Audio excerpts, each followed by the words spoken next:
Foreign Secretary. Last time we saw you before the committee was in December last year, and we're pleased to see you again to cover a wide range of issues that are currently on your desk. And we're also really pleased to see Nick Dyer for your first appearance as Interim Permanent Under-Secretary. We know that your time is tight, and so we'd be grateful. We have a large number of questions. We'd be grateful if you could keep your answers as concise as possible, and I will encourage the committee to do the same with questions. What I wanted really to start with was the last time we saw you, as I say, was December the 16th, and at that time you were working to the priorities of the former Secretary of State. But in March this year, you wrote to us setting out your 6 priorities, and they were security, growth and resilience, migration, development and climate, women and girls, and agile alliances. And then in the House in March, when you were discussing the ODA cuts, you said that your priorities would be Ukraine, Sudan, Palestine, and Lebanon. So I looked with interest at your Chatham House essay, and The Guardian said about it that it was one of the clearest and most comprehensive pictures of the Foreign Secretary's worldview, where she thinks her department should devote its attention in the coming years. Is that right? In the Guardian article, I think that in the interview you said, I think AI is going to end up being the dominant foreign policy issue that we deal with over the next 2 years. But obviously that wasn't mentioned in the 6 points in March. And I wondered, do you acknowledge that there's been a change of emphasis and priorities over that time? And so, I've got a member of my staff do the annoying thing of putting the 3,200 words into the computer, and if you have a look at the essay, AI comes up 12 times, NATO comes up 9 times, Europe comes up 13, defence comes up 8, and the word nuclear comes up 7. So it does seem as though there's been a change, because if you look at the issue of development, there's only 2 sentences on it, and if you look up Gaza, there's only 2 sentences on it, and Lebanon, where we visited recently, didn't come up at all. It's as if foreign policy has kind of lined up behind hard power much more. Would you mind explaining? Yeah, so thank you very much, Chair. Thank you to the committee for having me. We just give a sense of the overview and where all of these things fit in. I think what I was trying to set out in the essay was very much the backdrop. So the priorities we set out, these are the things that the FCDO is focusing on. Part of what I was trying to do with the Chatham House essay was really to set out what is the backdrop that we are dealing with and what is it that the UK has to respond to. That is an increasingly dangerous world and a much more unstable world. So the reality is, in response to that, we are having to focus more heavily on security and on building Britain's strength and resilience in response to that. In fact, that security issue was very much reflected in the priorities that I set out. But alongside it, as well as talking about our security and how we respond to the dangerous world or the unstable world that we face, I did also say we have to be more agile in our alliances and use that effectively convening power, the soft power as well as the hard power, in how we respond to a more dangerous world, because we need to shape the world, not simply be trying to shelter from the storm. And I was also clear about our humanitarian priorities, our values, and the need for us to be confident in upholding those values. So actually our focus around development, on humanitarianism and on women and girls are very much reflections of those values. So the overarching thing was the context, the threats that we face as a country, the turbulence in the world, and then how we respond on the building our strength and resilience, developing our alliances, and upholding our values.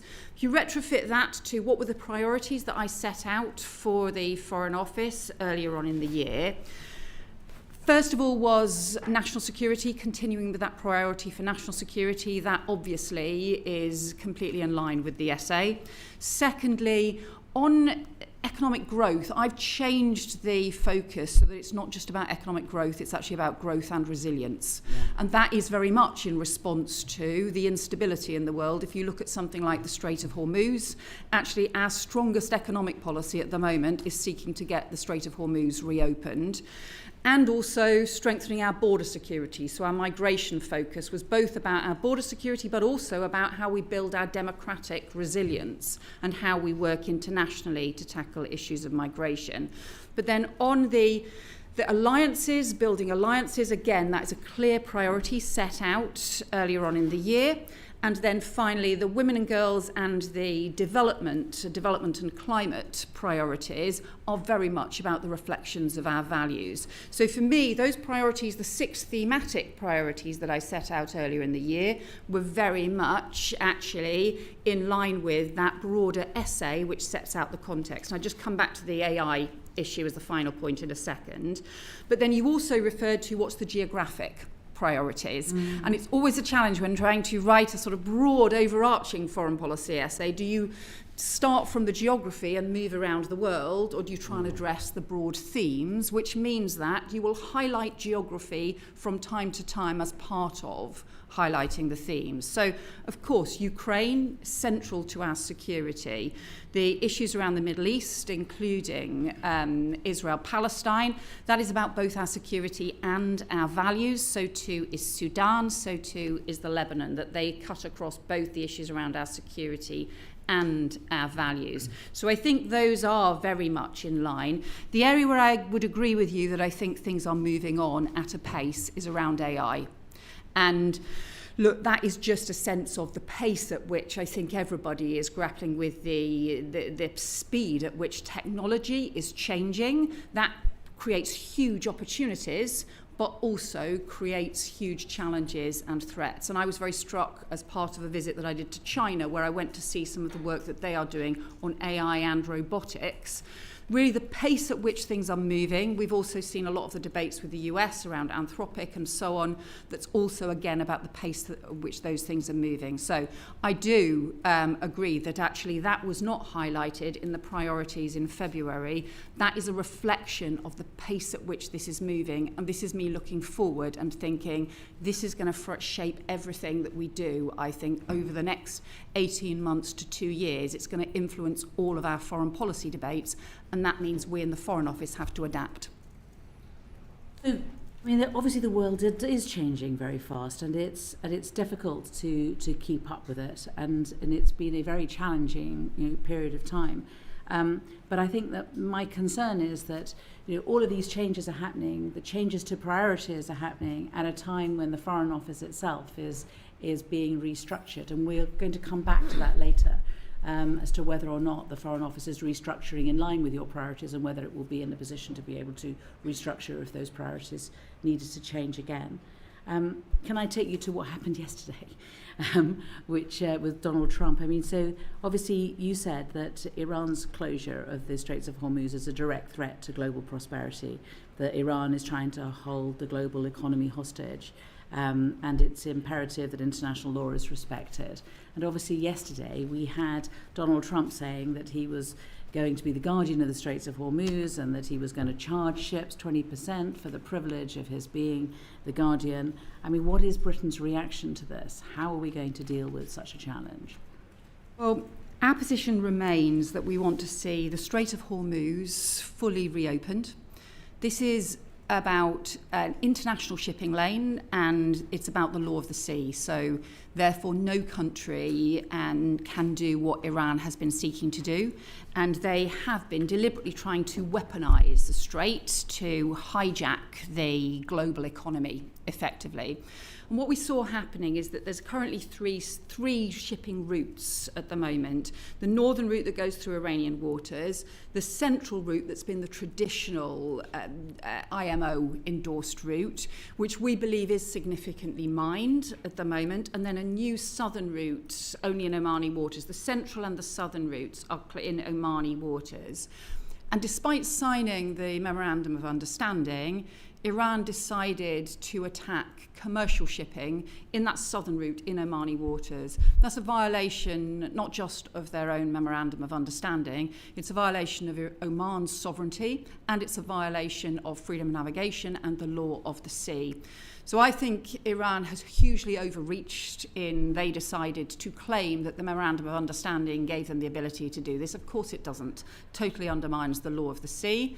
And so now what we have is an increasing of pressure on all sides. We've got to refer to the increase in the return to conflict. What we want to see is obviously to ensure that we can get the strait reopened, and that means reaching again a ceasefire and going back to the talks process. But Iran has to, on that basis, halt the attacks on commercial shipping, and I don't think that can be allowed to continue. But may I cut across you? Because, I mean, it's a very clear critique and analysis of what Iran is doing, but I mean, members of the public watching today will have heard Donald Trump saying that he's going to close the Straits of Hormuz and he's going to charge ships 20% and he's going to be the guardian of the Straits of Hormuz. Now, you know, obviously we're allies of America, but are we just going to just do nothing about that? Well, we continue to oppose tolls and charges, and in fact that's the discussion that I had with American colleagues last week while we were at NATO. We were talking about that we could not end up with tolls and with a system on the Strait of Hormuz that would undermine the freedom of navigation and the law of the sea. I think what we're seeing happening at the moment is the escalation of rhetoric around the conflict itself and the putting on of pressure, but our position remains the same. We support freedom of navigation. We are opposed to tolls in the Strait of Hormuz, just as we are everywhere else. I have pointed out to some of our international colleagues that the Straits of Dover is busier than the Strait of Hormuz and the Suez Canal put together. We, the UK, do not support tolls in the Straits of Dover, and so we make the same arguments everywhere else in the world. Anywhere where there are those restricted routes, where there are international shipping routes, need to be free from tolls and open for freedom of navigation. Can I take you on to another blockade? Because we had the ambassador for Cuba come in to see us last week, and I think this is also a question really, and you were talking about values, you know, about what was happening. The suffering of the Cubans that she talked about was really shocking. You know, the death toll amongst children has doubled since 2019. They have rolling blackouts. They can't get anything in. I mean, one gets the impression that Britain is avoiding being involved in relation to Cuba. Would that be fair? So it's true it's an area of the world we are not heavily involved in and what is exactly happening in Cuba, but we did support holding the UN debate on Cuba and the proposal to have emergency debate on that, because we do think it is important. We have raised concerns. We obviously have the support through our embassy there, but if it is true to say that we are more heavily involved, obviously, in what is happening in Europe and what is happening in the Middle East than we are in what is happening in Cuba. I mean, obviously flights used to go into Cuba. Lots of Brits used to go to Cuba on holiday, and so it's a country that kind of people hold close to their hearts if they visited it. But I mean, when Hurricane Melissa hit the Caribbean, Britain sent aid to Jamaica, but didn't send aid to Cuba. I mean, it seems to be kind of part of a pattern. And I think the direct challenge that we were given by the ambassador, which is a question I think which is important to have an understanding of, is when we were in Europe, we had an agreement with the Cubans, which when we left because of Brexit, we had to have a rollover agreement, which is called the PDCA, which has been signed, but it hasn't, and it was signed in 23, but it hasn't been ratified. Is there a reason why we can't ratify the agreement with Cuba? So I don't know the ratification process, so I'll need to get back to you on that, Chair. Thank you. And yes, I know it's been pointed out to me, I think that there's also an effect of what's happening in Cuba on British overseas territories. That is true. Because of Cuban refugees leaving Cuba and ending up in overseas territories. And I think, look, some of the issues that are shared right across the areas, including where we have the British overseas territories and also where we have the countries that we have strong historic relationships with, including members of the Commonwealth and so on. So, of course, there's an interrelation, and that can be around refugees. It can also be around the sort of wider economic and trade relations, and also, crucially, the security arrangements and relationships as well. So where you end up with, whenever there is a void and whether there is instability and insecurity, you can also have organised crime and organised criminal gangs, for example, that can exploit that and can have impact. So we have had some engagement, for example, around what's been happening in Haiti, exactly because of some of the risks and the impacts on other neighbouring countries as well, and looking at particularly some of those organised crime issues too. I think there's not much of a suggestion, I don't think, that the problem for Cuba is organised crime. No, I agree. Or exploitation of the issue. I think it's just that they can't get anything into the country. I mean, there has been direct aid going in from Canada and from the EU and from Spain. Will we consider joining them and giving direct aid to Cuba? We keep the emergency aid and the emergency humanitarian aid under continuous review, and that is important. So wherever there are particular crises, we are ready to respond. At different stages through this, we have had particular discussions with our consular team who are there to make sure that they have the support, and also discuss that with other countries as well. I don't know if there's anything to add on that, Nick. Well, we also give funding via other third parties like the START Fund, the UN, OCHA, and they also provide funding to Cuba. So I think it's looking at in the round in terms of how. And I appreciate that that if we put it into a collective pot, but I think really at the moment it's really a question of, are we in a position to give additional assistance given how desperate the situation in Cuba is now? Well, as the Foreign Secretary says, we can certainly keep that in review and have a look at that. Okay. Can I just ask you briefly one other question, and that's about the ICJ advisory opinion. We asked the Minister many questions about this. I'm not going to go into all of this, but just for those watching, the ICJ published an advisory opinion on the unlawfulness of the occupation of the Palestinian territories. It came out just 2 weeks into a Labour government, and we've all been waiting for the government's response. I'm sure you agree that we ought to respond. So really I want to know what the hold-up is. I mean, has it been written? Has the Attorney General got it? Has the Foreign Office got it? Has the Prime Minister got it? I mean, what's the hold-up? So I think this links into the issues around settlement trade. So do you want to cover those? No, I want to this cover one, this just first, on this one. specifically. Okay. So I think, look, obviously, the new Prime Minister is going to have to consider how he wants to address this issue, and I've not discussed it with Andy Burnham yet, although I have discussed some of the policy areas that it touches on. But let me just say a bit more about the sort of advisory opinion and the approach as well. So. Look, it is an advisory opinion, so that means, my view is, we should make sure we are advised by it. It's not binding, but it is important. And look, obviously, we do have to take our own decisions about how we abide by international law, but we should respect the advisory opinion and also its conclusions as we do so. So I don't think any other nation state has produced a policy document in response to the ICJ, but I think what we have to do is be clear about the way in which we're respecting the advisory opinion and also respecting it in the things that we do. And if you look at some of the key conclusions, that is around the different ways in which the occupied territories and the Green Line Israel should be treated, and about the different ways in which, for example, trade and economic trade should be treated. So that's why I think this goes into some of the things. So, look, just in terms of the formal... I'm focusing on a document. Sure. I'm focusing on a response. The ICJ puts out an advisory opinion. I was certainly, I don't think I'm alone, in us expecting there to be a written response. And we've been waiting for that document, and we were wondering what has happened. And 2 years on, nothing.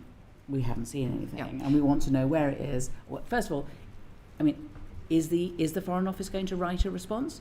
Has it written a response? Has the Attorney General signed it off? Is the Foreign Office holding it up? is number 10 holding it up?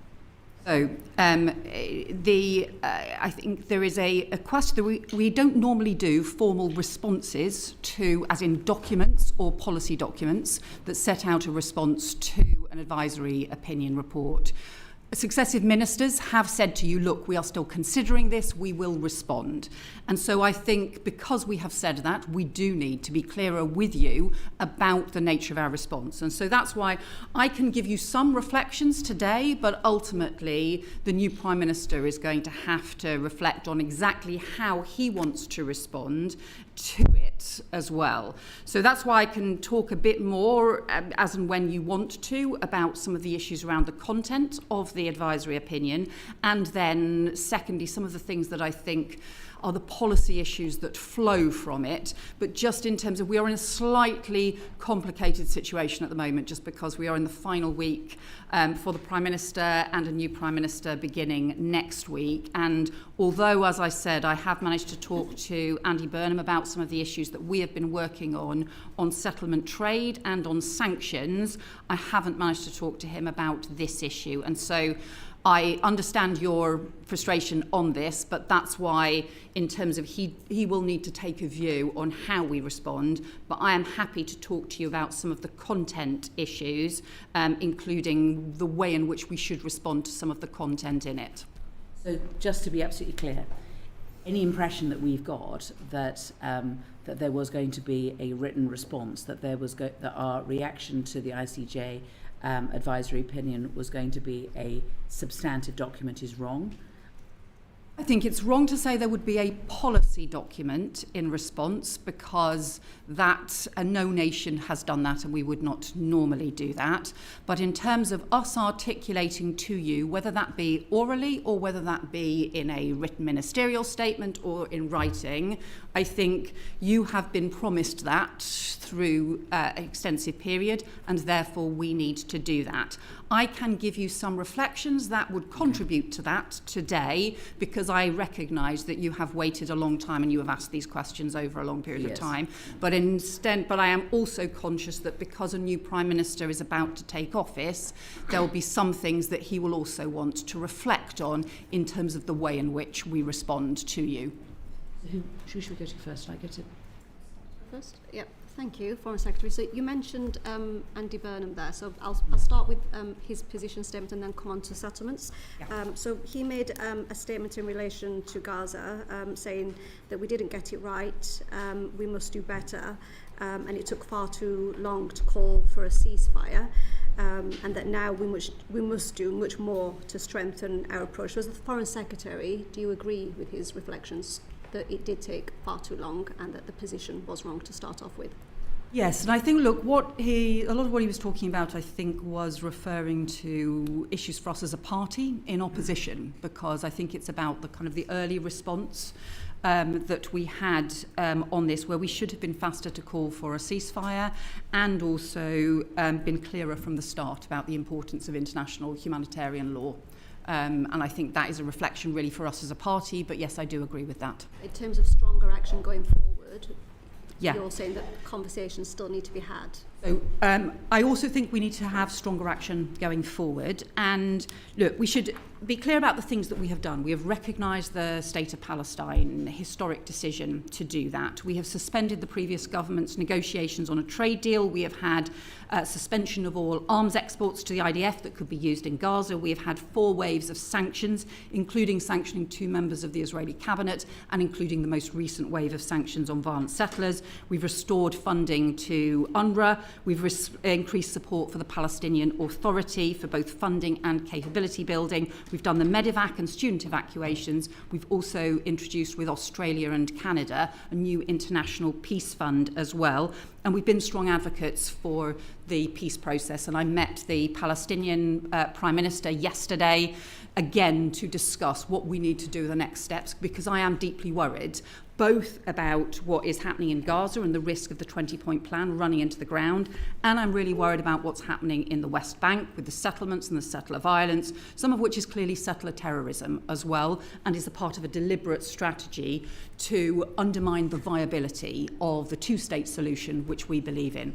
There are two areas we've been looking at to go further. I'll just complete that and then let you come back. The two areas we've been looking at specifically to go further is around the trade with the illegal settlements and also around expanding the sanctions regime. And again, the particular thing about the sanctions regime is also how that links back to the expansion of the illegal settlements, because when we face the E1 expansion, which is fundamentally aimed at undermining the viability of the two-state solution, be deeply, deeply damaging, we need to have some stronger pressure, some stronger levers that we can put on. The ability we have at the moment to put sanctions on is limited, but we think, and I've been working on this for some time, we think there are areas that we should go further on this. Okay. So in our previous session in December, where you came to give evidence, you said back then in relation to banning settlement goods, because the Select Committee made recommendations in our report to yourself, where your response was, we've not followed the approach that the Select Committee has taken on a ban on settlement goods, not least because of the complexity of this and because we do not think that this is the right approach going forward. And obviously since then we've had the settlement debate where the Minister for Trade has said we will actively consider now 4 different areas to ban goods and services going in and out of Israel. So why was it not a good thing? Why was it not the right approach back then? And could you have made a different decision in December, given that now we're at a different position now? Have you merely changed your position because of the pressure? So I think there were 2 things that were consideration back in December. The first was, at that point, we were still seeking to support what I think we hoped in the autumn was a process that was going to make progress towards a two-state solution. So the fact that we had the 20-point Gaza peace plan, the fact that the 20 points explicitly link into the Palestinian Authority ultimately taking over in Gaza as well. So there was references as part of that internationally supported 20-point plan effectively towards the two-state solution. We obviously, among other countries, had supported the recognition of the state of Palestine, and it felt there was a huge amount of work underway, including involving the United States, including involving many different countries, to put that pressure on. What we've seen since then, and I think the other thing is, look, there are practical difficulties with this, and I can go through some of the practical difficulties we've been working to overcome.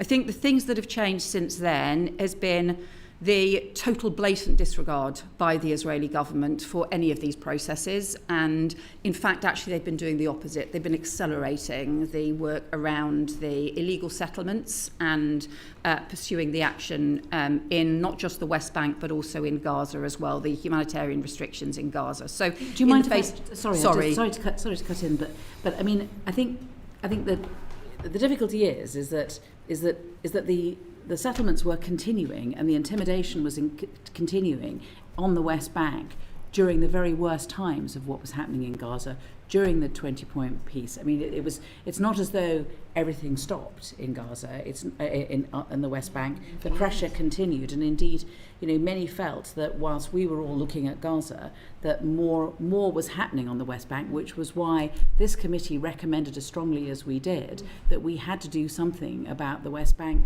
and we had to stop trade at that point. Sorry to cut in, but I just wanted to look, I recognise that. I'm just explaining that we I think in the autumn were seeking to try and leverage a diplomatic process that at least in Gaza did seem to be delivering some pressure and some progress.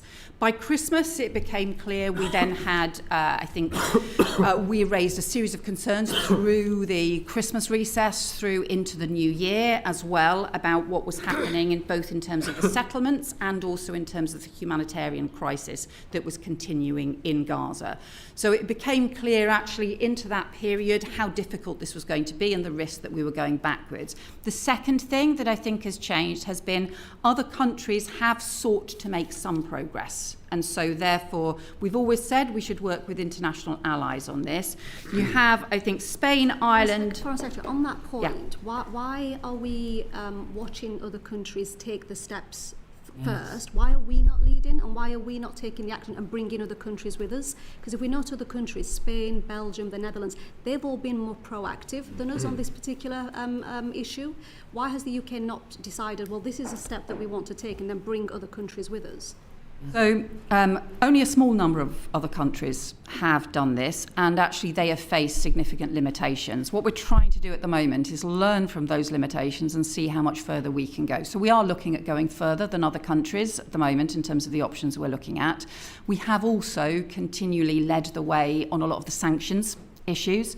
So if I just say something about the things we are looking at the moment, one of them is around expanding the sanctions regime so that you can use it in a targeted way against the settlements. So if you look at the E1 settlements at the moment, we've got the ability through the sanctions regime to go after settler violence for abuse of human rights. So we can take action, we can put sanctions down where there's evidence of being linked to settler violence. But if it's simply a contractor that actually does a contract for E1, that is quite hard for us to use our existing sanctions regime to do so. We think we need to expand the sanctions regime to look at making it more about international humanitarian law, not just human rights abuses. That would allow us to then say to all businesses who are considering contracting to develop the E1 settlements, if you do, we will be pursuing sanctions. That will take us a bit of time to bring in and to expand that, but I strongly think we need stronger levers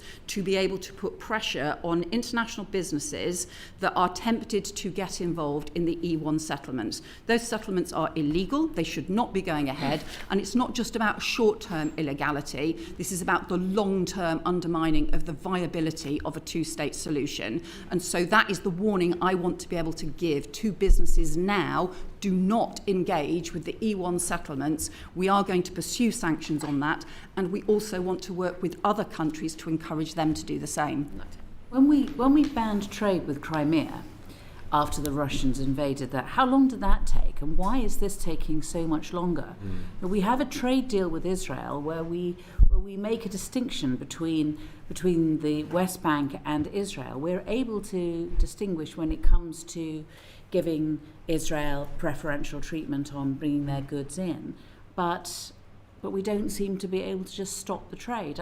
I don't understand. So on the trade issue, so there's how we use sanctions in a targeted way for those who do contracts. So then alongside that, there's what more can we do on settlement trade. Obviously, the additional complexity for the settlements compared to Crimea is with Crimea, we also had a sanctions regime for Russia and for Belarus, and if they had knock-on consequences for what was happening in Crimea, to be honest, we thought that was fair enough. And if for the settlements, there's obviously an issue about not wanting to have an impact on Palestinian businesses in the occupied territories and not wanting to have an impact on legitimate Israeli businesses in Green Line Israel that have never had any engagement with the settlements and who may have had all sorts of trading relationships. Well, so that means stop. And if they don't stop, then they're going to be impacted. Indeed, and so there are ways to do this through the dedicated sanctions regimes, and we've also been looking at whether there are things you can do through the goods licensing process as well. In terms of where other countries have got to, because it is worth reflecting on, most of the other countries have focused on goods and focused on goods only. Services is more complex, so if we want to look at things like advertising bans and things like that, that is more complicated. Spain has done import of goods. Ireland is currently they'll be completing their legislation next week. So I spoke to the Irish Foreign Minister again yesterday. I have previously discussed it with her, but I spoke to her again yesterday about it at the Palestinian Donor Group. But they made a decision to just focus on goods and not on services. Similarly, the Netherlands has done so. Norway is consulting on things. Slovenia did introduce an import and goods ban, and then Norway's they reduced introduced a white paper and will introduce legislation in September. Yeah. So they're planning to do it through legislation. Yes. We would rather not have to do this through primary legislation because that is a very complex route. So what we're looking... Parliament if you introduce legislation to ban... it just takes a long time. So that Ireland have chosen to do this through primary legislation. What we are looking at is what the options would be in terms of using secondary legislation, including using effectively the statutory instruments and the existing sanctions regime processes. So we're looking at all of those things at the moment. Ultimately, the new Prime Minister will need to take a view on all of this, but these are the things that we are working through in some detail. Because look, the fundamental principle here is, first of all, that nobody should be profiting from stolen land. And secondly, we need to have stronger levers to put pressure on, particularly around the E1 settlement, because of the damage that it would do. So, look, it's about, look, we want to have a position that reflects the fairness and what we think is right, but actually the most significant thing that's driving the pressure on this at the moment is the need to have additional levers and ability to put pressure on in this area. Final question. Given the sort of the scale of the expansions of the settlements, what type of time scale are you looking at to ensure that there is a ban in place? If you could have a short answer. The reality is that I don't have a timescale at the moment. I want any action to be as rapid as possible. There are some things that you might be able to do more quickly than others, but they may not provide a full answer, and that's what we're looking at the moment. Do you know when the Israelis intend for the contracts to all be signed on E1? So there have been rumours about different timescales. We are currently anticipating it's possible that they will do so during August. Exactly. And that's why we want to be able to give a clear warning at that point about what our intention is, so that even if the regimes are not fully in place, we want to be able to say to businesses they should not be contracting with the E1 settlements. No. Thank you. Foreign Secretary, when the Minister for the Middle East appeared before us last week, he suggested that you'd be able to update us on the envoy for arbitrary detention, who we, the Foreign Affairs Committee, have been asking about throughout this Parliament. Do you have an update for us? Yes, I do. I can tell you that Alistair Burt is appointed as the UK's first ever envoy for complex consular cases.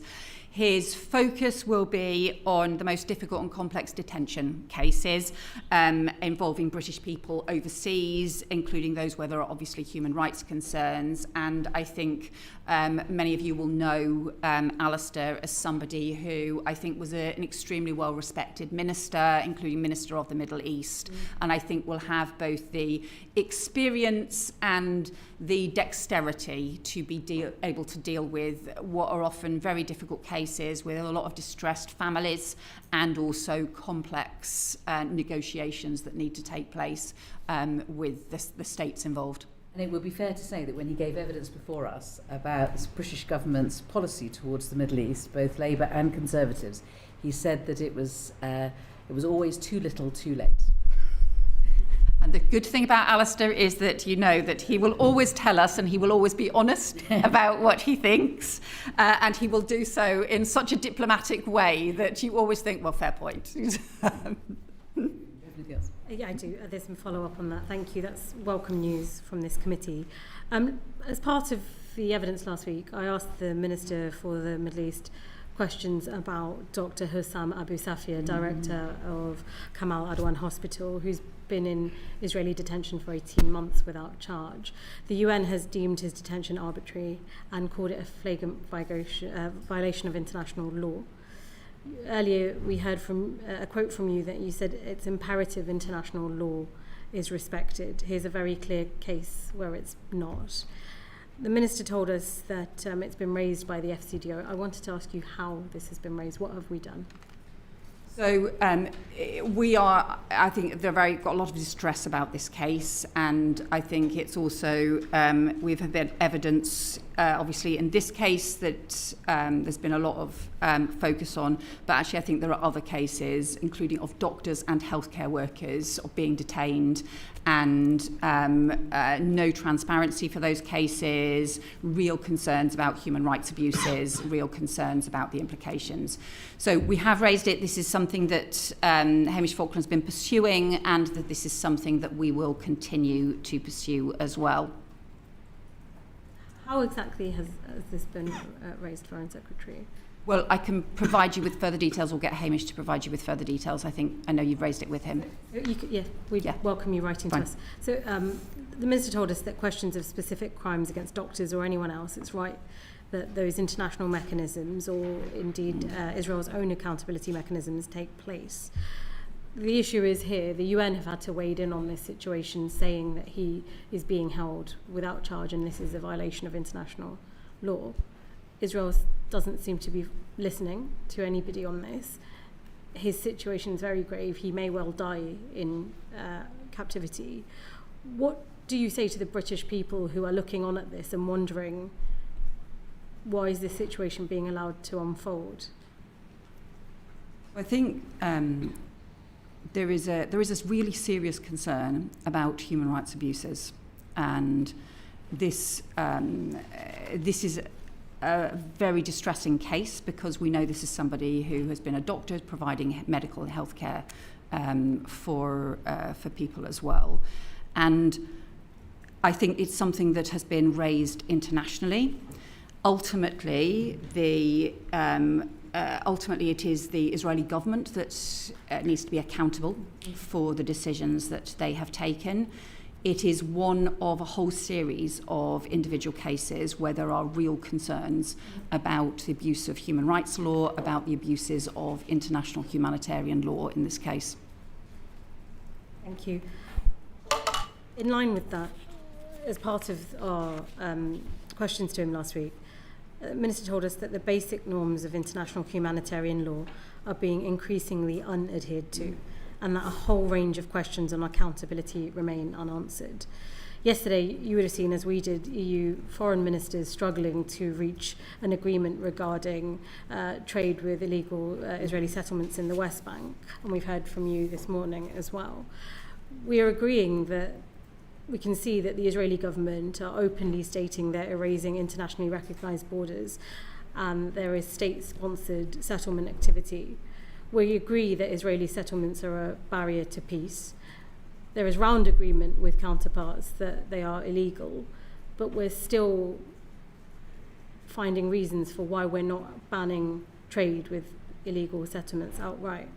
The incoming PM has said we've got it wrong on Gaza. What do you say to all these things as the current Foreign Secretary? Because I'm aware some of this predates your time. Yeah. So I think there's two issues there. There's the settlement trade, and then there's the wider international humanitarian law breaches.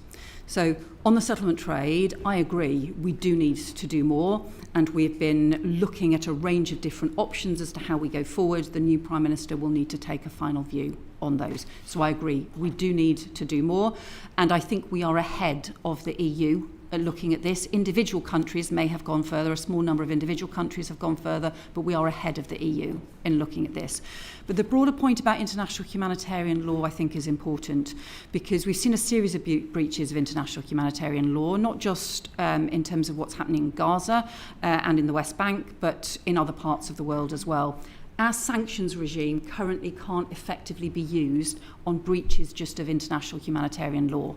That's what I believe we need to change, and that's what we are looking at how to change, to expand the sanctions regime. That would then allow us to use sanctions in those cases where we have egregious breaches of international humanitarian law, where, for example, if humanitarian aid is being withheld in a really obvious and detrimental and incredibly damaging and immoral way, we would have the ability to then use sanctions in those cases to put pressure on as well. At the moment, we don't have many of those levers. We have our diplomatic pressure, which works in some places but not in others, but we don't have a sanctions lever to use effectively in that way. Will you be making that point to the new incoming Prime Minister? We have had some of those discussions, and I'm sure those discussions will continue. It's Alan, yeah, sorry. Thanks, Chair, and thanks for joining us today, Foreign Secretary. I wanted to raise Syria, and I draw the committee's attention to my register of interests. I was in Syria earlier this month at the inaugural Syria-Britain Business Council conference, and it's clear there are opportunities for the UK to support the transition and the reconstruction of the country, but we may be missing some opportunities by not having an ambassador in place or our embassy up and running. And notwithstanding the recent attacks, I wonder if you could say a bit more about when you think we will have a permanent presence in Damascus. So I'm going to defer to Nick on this, because some of the issues around the scale and nature of our diplomatic presence obviously raises a range of the issues. We are very conscious of this as a priority area where, in terms of our relationship with the Syrian government, it's something that Minister Falconer has been looking at a lot. We're currently recruiting for the next special envoy to Syria as well, and we are reviewing the diplomatic presence. Yes, so we are looking at our overseas network review as part of our broader transformation, and looking at how we can deploy our staff differently to reflect the new realities of the global world that we live in. Part of that is obviously places that we're not in, including Syria. We've had an initial look at the options of a permanent presence in Damascus. It is incredibly expensive, I will say that. So there are trade-offs, and we just need to work through what the trade-offs are. So we need to do two things. First of all, work out what are the options, and the whole bunch of options that I've seen, what we think is the best option, and then secondly, what is a trade-off? So if you want to open this mission, which ones are we prepared to reduce? And I think that's a set of options. How many options are you looking at, and when might you have an answer? Well, the overseas network review, frankly, I'm pausing that until we get a new POS in place, because I think the new POS want to have a view on that, as well as the ministers. We're having the first cut at a conversation this week, and then we'll probably take it into the early autumn. The public may not know that we invest more money in Syria than any other country. And so the idea we don't have a representative in that country or an embassy is odd in the circumstances. Yeah, I suspect Ukraine is probably a bigger bet in terms of our funding. Okay, but, yes. It's all. So yes, we have invested. We'll have a look at the obviously at the Foreign Office's accounts when we get them. Yes. But we haven't had a chance to have a look at them yet. They haven't come. We haven't published them. Yeah, that's right. Although we asked for them today. They will be published before recess. Well, good. Because, unfortunately, it'll be after you've left. Holiday reading. Holiday reading, yes. But when you come back in September, we'll ask you about them then. Thanks, Jim. Richard. Thank you, Chair. And Foreign Secretary, when you were before the committee last December, we talked a little bit about the US national security strategy that had come out the 1 month prior. You'll know very well that the United States talks in that document about helping Europe by, quote, cultivating resistance to Europe's current trajectory within European nations. How have you found that the US has been cultivating resistance to our current trajectory in the time that's elapsed since the last committee meeting with you? So we just had the NATO summit last week. I had very many discussions with Secretary of State Marco Rubio as part of that on a whole range of different issues, which were very positive discussions. And I think the big focus has been how we increase Europe's role within NATO. And I think that's exactly what we've delivered, and working across European countries, strengthening. So the US remains a very important partner in NATO, and the agreement really was about a stronger Europe within a stronger NATO. But Europe has to do much more to carry the weight, in particular in the face of the increased threats. So I think that has been, in my sense, has been the biggest focus from the US on Europe over the last 6 months, has been ensuring that actually Europe does go further. So Europe and Canada together have substantially increased the funding for NATO, for defence as well. And that really has been an agreement, because I do think the reality is we had all relied on the United States for too long, and Europe, including the UK, does need to step up. Thank you. And at the NATO summit at Ankara last week, Trump threatened that Greenland, quote, should be controlled by the United States not by Denmark. How has this acquisitiveness from the Trump administration in relation to the territory of a NATO ally affected the US-UK relationship? Yeah, so obviously this first became the focus back in the late January, early February of this year. The view we strongly took and was shared by most of all our European partners as well was the Greenland is part of Denmark. Greenland's sovereignty, or the part of the Kingdom of Denmark, the sovereignty lies with Greenland and the people of Denmark and the people of Greenland, and it is for them to decide and for Greenland to decide its future, not for the United States to do so. That's been our strong principle of sovereignty. What we also did alongside that was work again with our allies on developing a multilateral response to Arctic security. Because some of the points that the US had made were about Arctic security. Well, Arctic security is a shared issue, because if you want to defend the US against the Russian Northern Fleet, the crucial thing is that area of water between northern Norway and Iceland, between the UK and Iceland. And so the crucial issue is, how do you defend that in a maritime way? And therefore the role that the UK and Norway play is fundamental to the defence of the North America as well. So that's why I went to the north of Norway with the Norwegian Foreign Minister why we all pressed for a new Arctic sentry as part of NATO, and that has what's been agreed. And that's now what is operating. The Carrier Strike Group was operating as part of that very recently.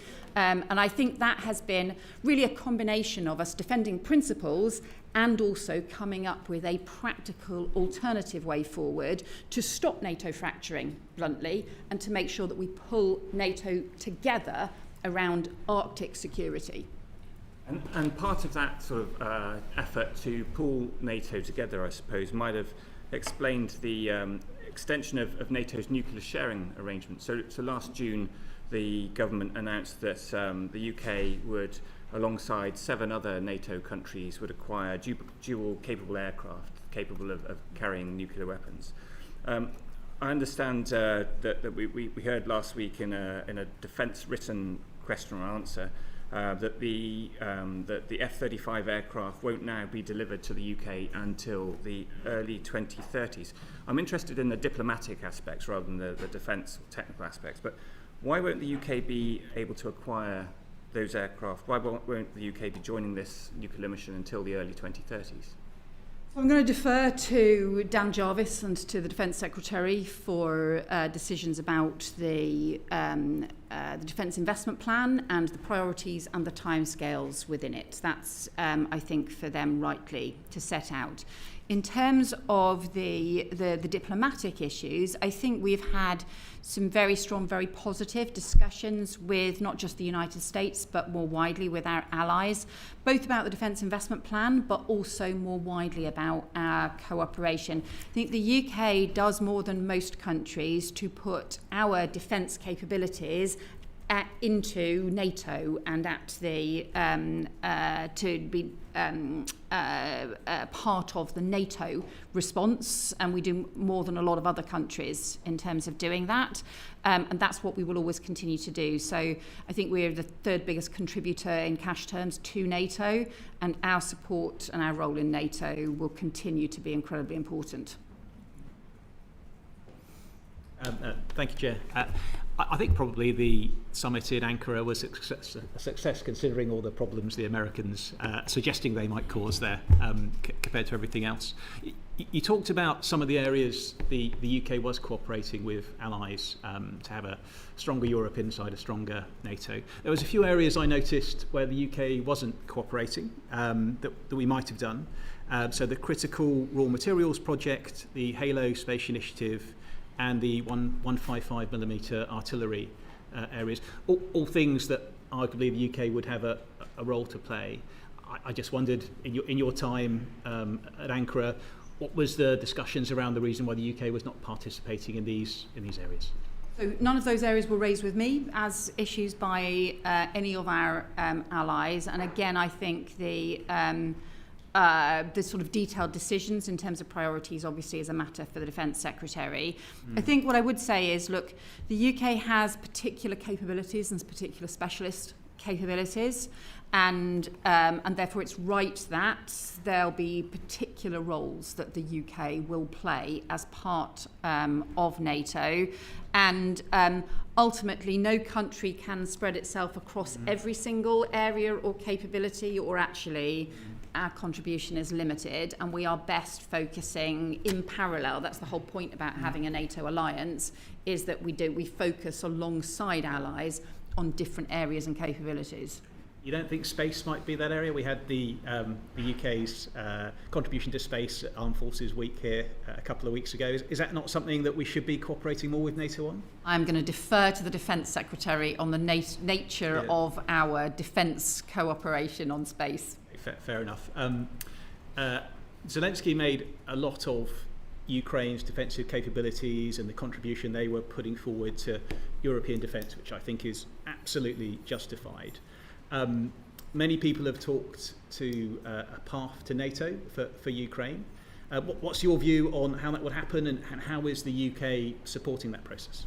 We've always supported that for Ukraine, but we recognise there are different obstacles and disagreements in different places around that. But for us, Ukraine is already part of the defence of NATO territory. Ukraine is also crucially part of the defence of Europe and Europe's stability as well. And that's why I think we have to can think about really Europe's security and defence as running from the UK to Ukraine, from Norway to Turkey.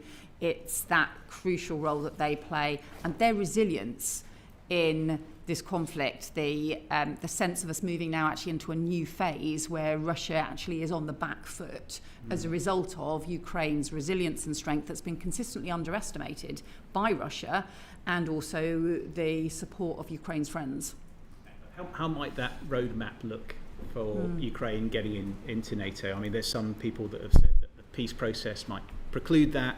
Do you have a view on how the mechanism might be for the Ukraine to become? No, I think that's not been the focus of discussions at the moment. There's been more focus on the Ukraine and the EU has been more of the focus in those terms. Thanks. You mentioned in your Chatham House speech that we need to build global alliances to strengthen our country's security, and that our national security is linked to our economic security at a time when we're seeing energy weaponised, chokehold and critical minerals. Can you say any more about the kinds of alliances you think we should build, and how the UK can keep the global economy open? Yeah, so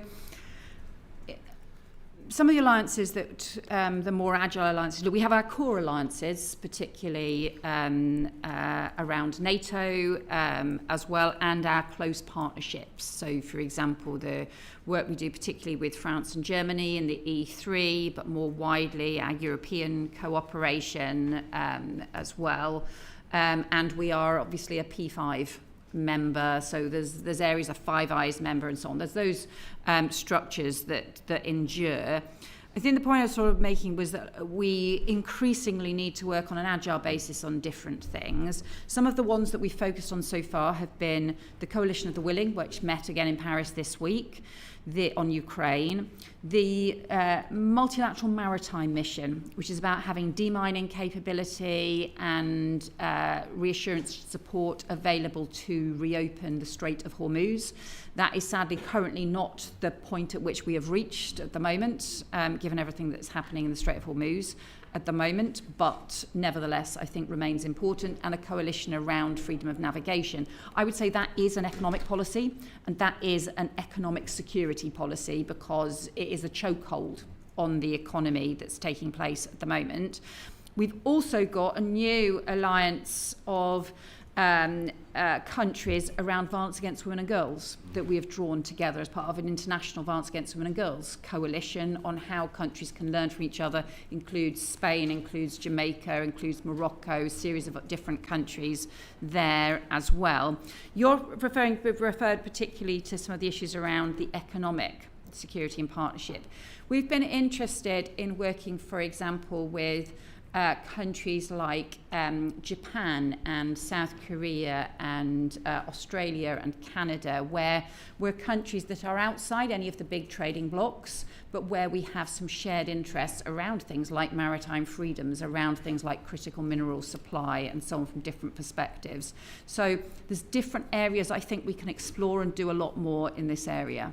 How easy is it to shift resources, even from where you're sitting, to pick up some of those opportunities? So because we have a very effective diplomatic network, actually we can lever our existing diplomatic network and relationships in order to support those things. And ultimately it depends on how how intensive you want the collaboration to be and what you want it to do in practice, and how much it's about alignment of things that we're doing already. Thank you, Chair. Thank you.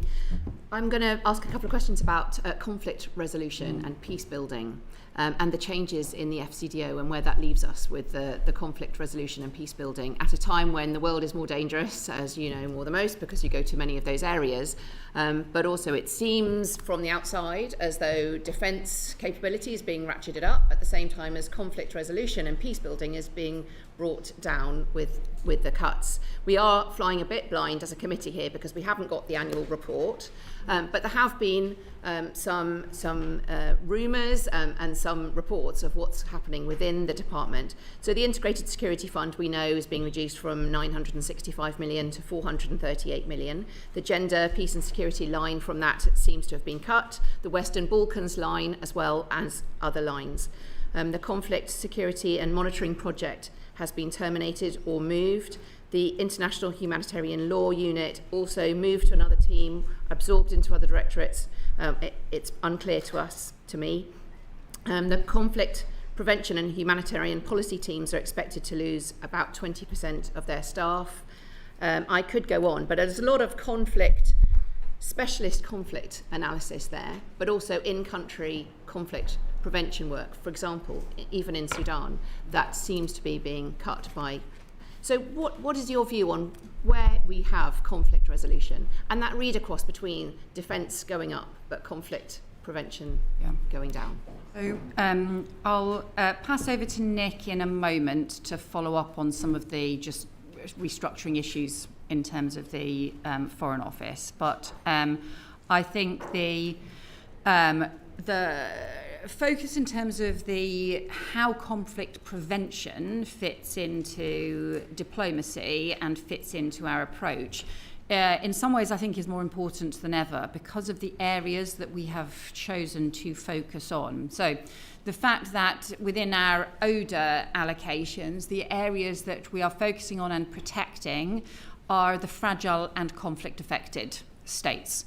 But what I've also been clear about is that those ODA approaches have to be aligned with diplomacy around conflict prevention. So you don't simply have, we have one bit of the system does ODA over here, we have another bit which is a cross-cutting conflict prevention over there. Actually, we try and align those and link those together. The areas, obviously, we are putting greatest focus on have been obviously Ukraine, which is fundamentally about how you try and contain and resolve a conflict. Sudan, where we are seeking to reach a ceasefire. Israel-Palestine, where actually the meeting yesterday that I was at in Brussels was all about how do we re-energise the 20-point peace plan in Gaza and how do we broaden it and how do we prevent conflict extending and erupting there. So and what we've also done is focus and revive and re-energise some of the work around sexual violence in conflict as well as part of the women and girls priority too. That is particularly acute around Sudan, where we've seen the most horrendous sexual violence used in conflict as well. There is obviously, there's a broader backdrop, which is the UK staffing of the Foreign Office and the FCDO compared to the combined UK staffing of the Foreign Office and DFID put together is actually a 39% increase in 10 years. That is not sustainable, and so that is why, as part of not just the spending review, but as part of focusing the organisation, we do have a programme which is about having had some staff reductions as part of that.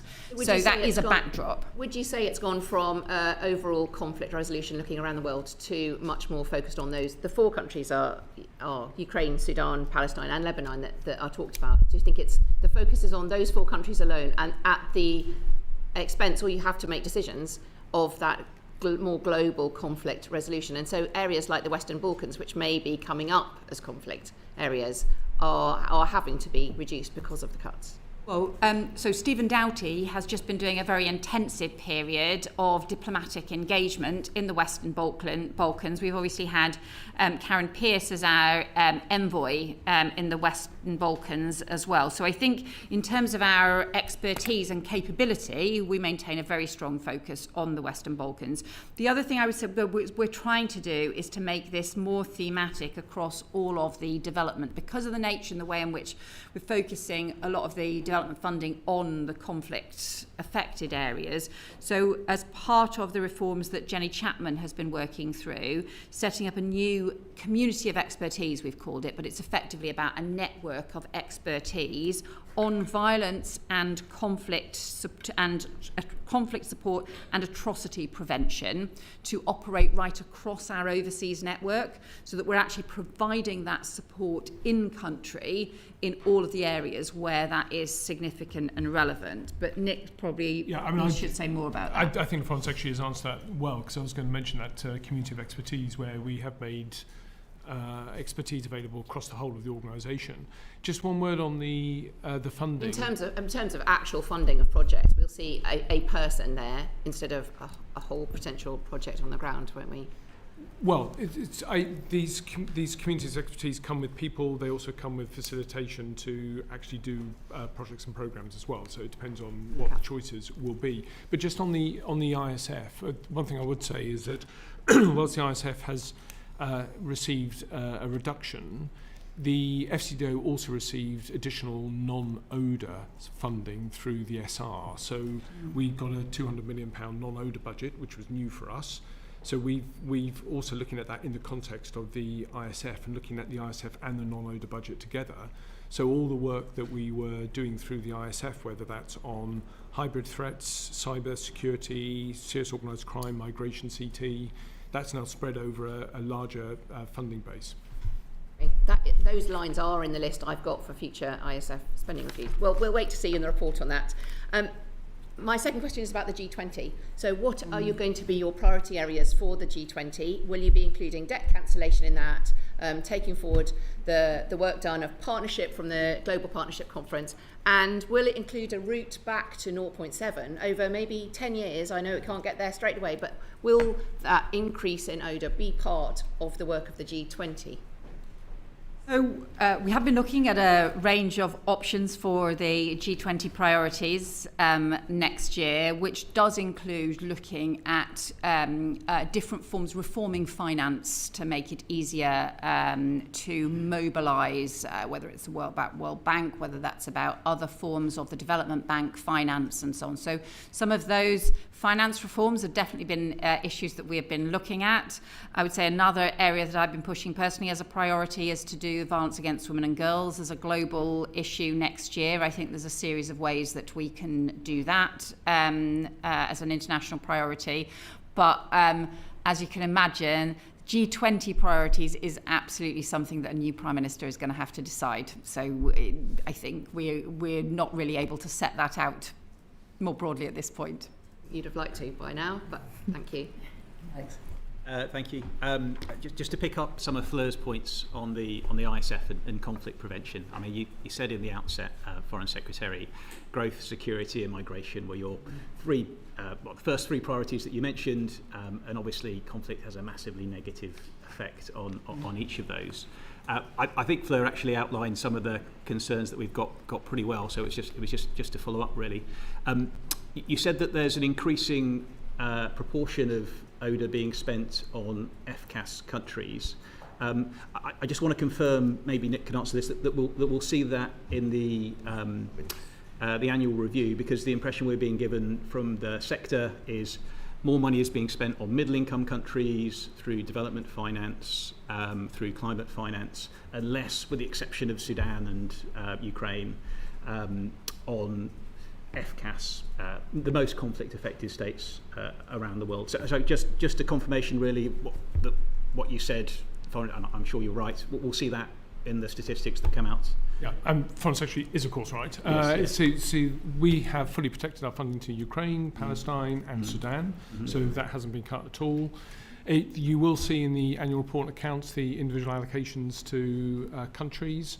You will see in that we have reduced the number of countries that receive direct funding from the FCDO.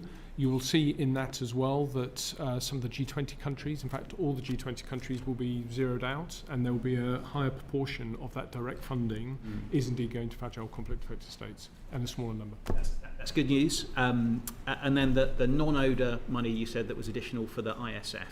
Obviously great that there's more opportunities for migration and security cooperation.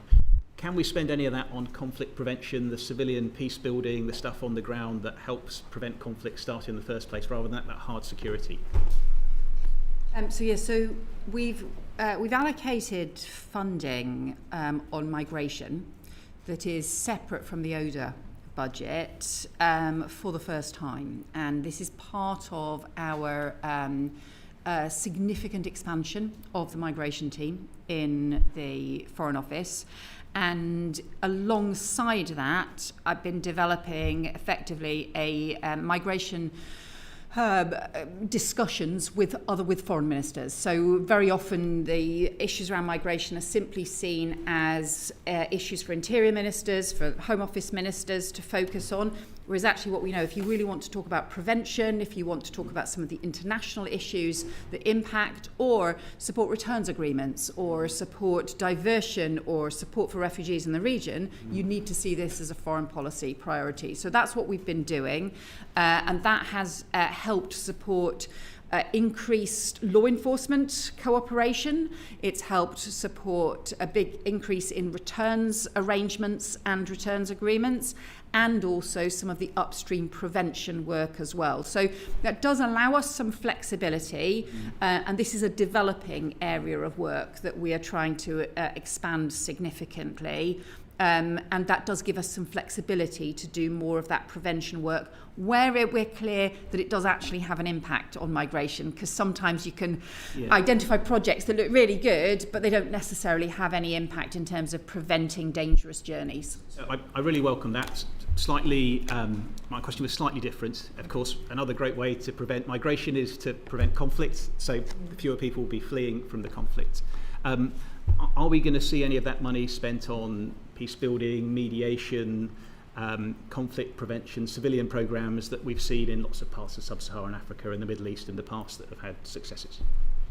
There is no reason why those who are getting direct program funding for those fragile conflict-affected states can't use it on activities like that if they think that is the best priority and use of the funding. So yes, in terms of the non-ODA and ISF, similarly, as we are working through what the options are in terms of how to spend all that resource, then that would fit very much as one of the options for that funding, yes. Thank you. Afra. Thank you. Foreign Secretary, the Chair at the start asked you about your priorities, and in March this year you wrote to the committee setting those out against the backdrop of what you described as a more volatile, contested and unstable world. I welcome the government's continued support for Ukraine, which has been rightly steadfast. But beyond Ukraine, many would argue that Britain's strategic position has deteriorated rather than strengthened. Your government has approved the Chinese super embassy in London, despite serious security concerns about the potential for espionage, pursued the transfer of sovereignty over the British Indian Ocean territory, weakening Britain's strategic position in the Indo-Pacific, overseen relations with Israel deteriorate to the point where high-level communications are now described as non-existent at a time when engagement is vital to securing a lasting peace, overseen the UK's fall in the global soft power rankings, not to mention the government's disastrous decision to appoint a known close friend of a prolific paedophile to one of the country's most important diplomatic postings.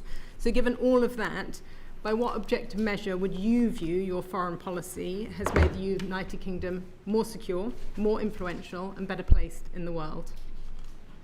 So you won't be surprised to know that I disagree with you on a whole series of those issues. Obviously, though, we do continue to agree with the importance of the support for Ukraine, and that is fundamental to our security. But look, if you look at the different roles we are playing in each of these areas on security, our role in terms of supporting Ukraine has been vital. It's our role, obviously, as part of NATO, which continues to strengthen as part of strengthening European NATO, our support directly for Ukraine, and we are now part of the European loans that, as was agreed and announced yesterday.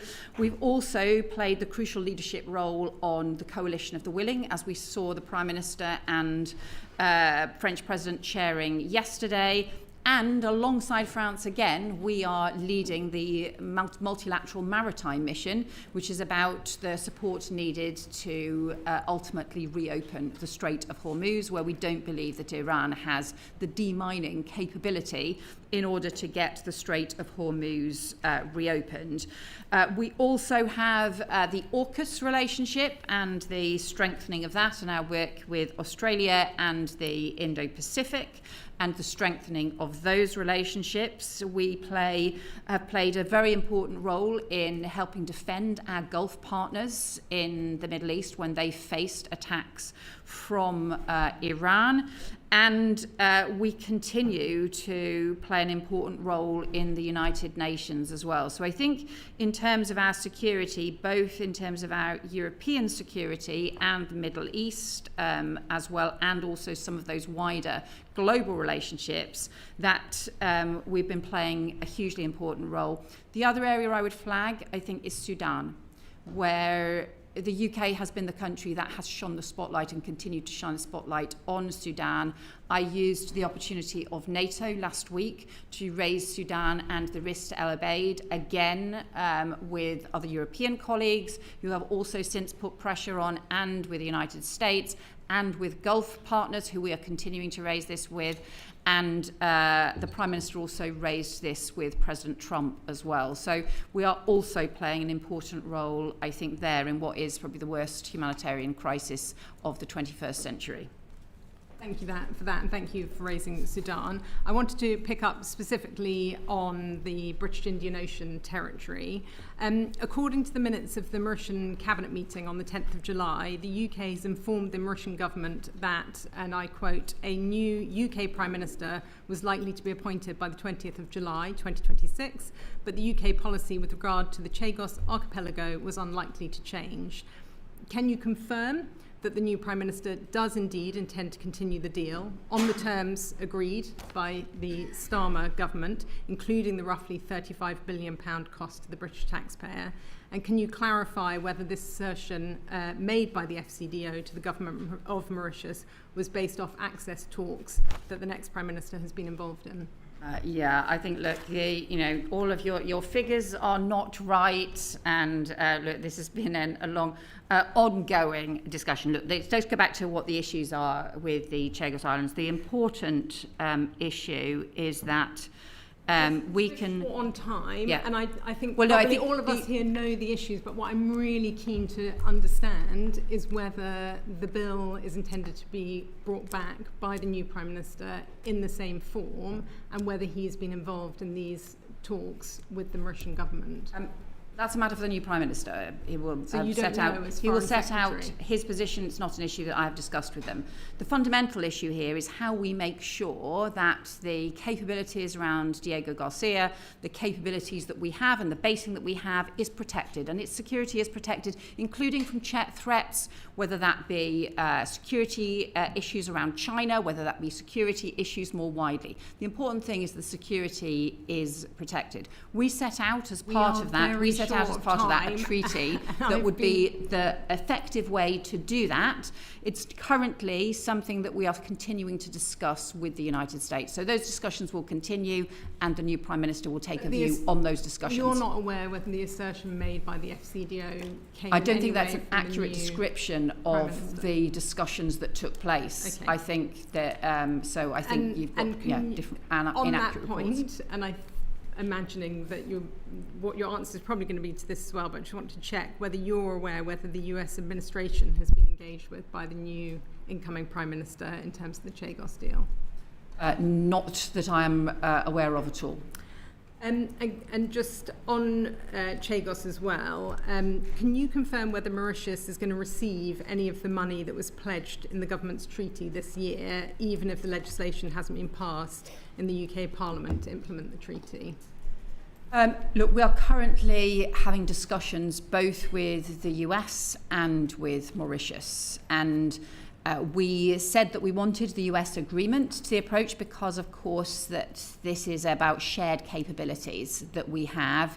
We have set out what we believe to be a sensible way to address the security risks and the legal risks to the base. There's no getting around what those security challenges are, and we have a responsibility to ensure that the security there is protected. We'll continue to work with both the US and with Mauritius, but this issue is not yet resolved.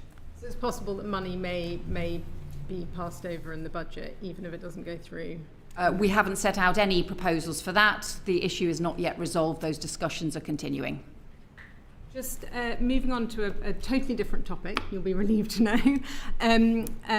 As you know, yesterday the Home Secretary took steps to close legal loopholes so that the leader of the Rochdale grooming gang, Shabir Ahmed, a vile individual guilty of horrendous crimes of exploiting, raping, abusing young girls, can be deported to Pakistan. Despite being stripped of his British citizenship in 2016, media reports are suggesting that Pakistan is refusing to accept Ahmed and is demanding the extradition of 2 political dissidents from the UK in order to do so. I just wondered what conversations you might have had with your counterpart in Pakistan and what steps the Foreign Office is taking to ensure that Shabir Ahmed will be deported. Yeah, I mean, this individual should not be in the United Kingdom. He should be deported. He has no right to be in the United Kingdom. So I strongly support the action that the Home Secretary is taking.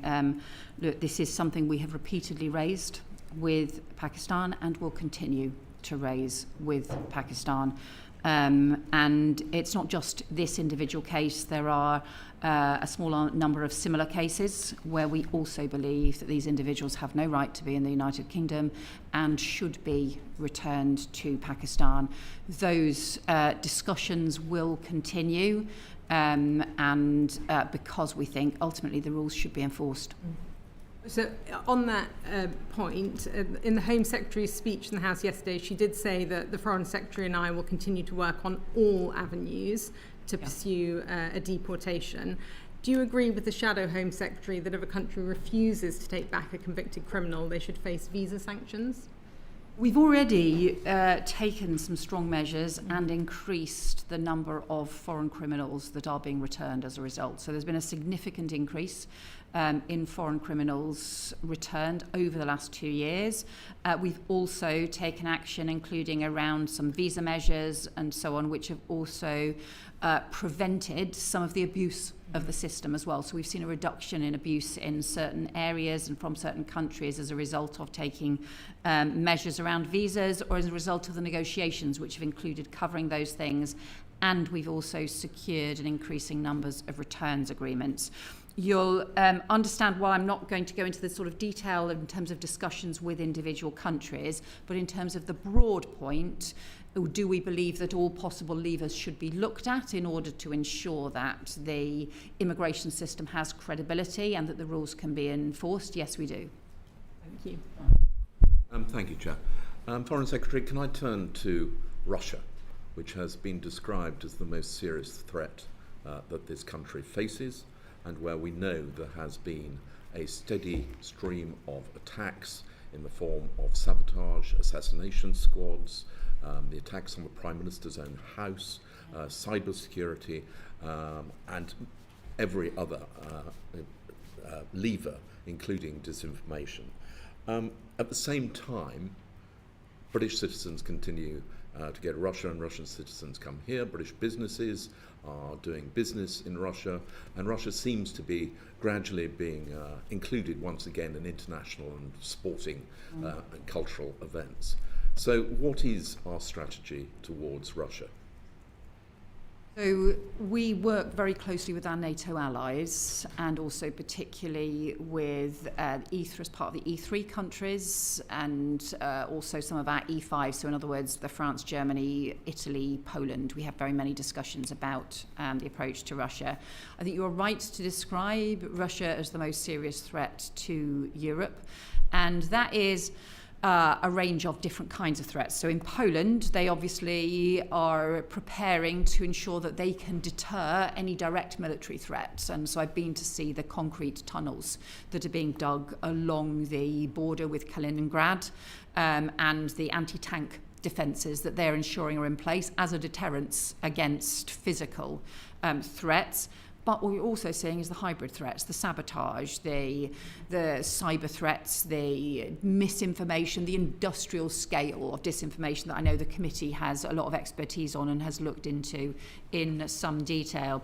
So what we seek to do is to be able to respond on all fronts. Look, NATO is a defensive alliance and is about deterrence and responding to that. But what we seek to do is to be able to have the strength and resilience to respond on all fronts.